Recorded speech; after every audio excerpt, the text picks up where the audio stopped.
You're now watching Showbiz Snob, your daily showbiz update. Isa nga sa na-topic nila Christopher Min, Wendell at Romel Chica sa Showbiz Now na ay ang mga naging post ni megastar Sharon Cuneta nitong mga nakaraang araw na kung saan pati nga ang pasan ko sa na daigdig.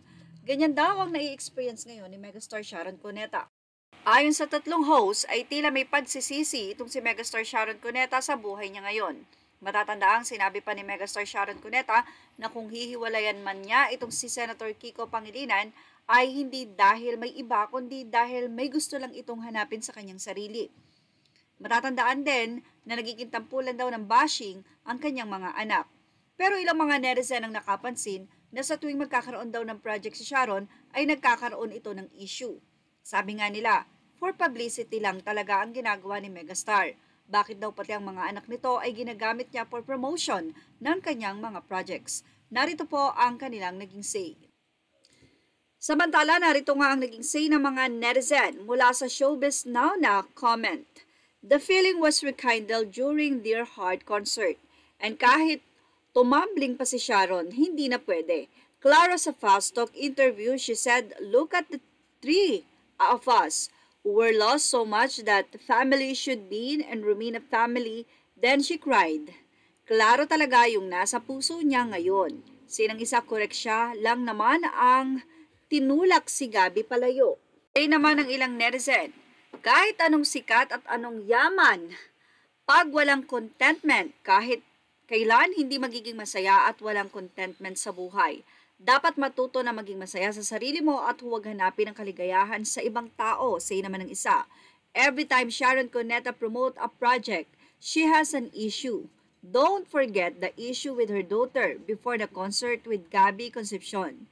It faded immediately and no one bothered to talk about it after. Now that she has a movie, she sacrifices her family just to be the talk of the town. Why is she doing that? Ipa ng isang netizen, si Sharon pa talaga ang napagod kay Kiko. Hindi kaya dapat si Kiko ang mapagod sa kanya? Ang pag-aalita ng anak niya, siya rin naman ang nag-uumpisa niyan.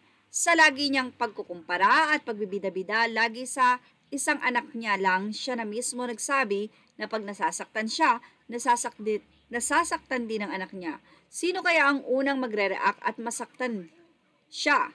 Kung di si Kaki na lagi niyang binibida. Natural magagalit siya kay Casey dahil iisipin niya na siya ay nananakit sa nanay niya ngayon. Now, hindi na niya kayang kontrolin tapos sisisihin yung asawa niya. Well, mukhang may mga obserbasyon talaga ang mga netizen na sana ay mabasa din ni megastar. Baka nga naman talaga minsan ay nangyayari lang talaga ang mga ito because of the project at dapat i-promote.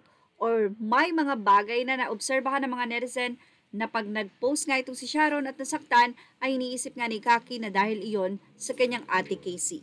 Well, megastar, baka naman may pwede kang sabihin dito sa mga naging pagpuna na ito ng mga netizen. Yan ang ating Showbiz Snob update. Images are all credit to the rightful owners. And thank you for watching Showbiz Snob.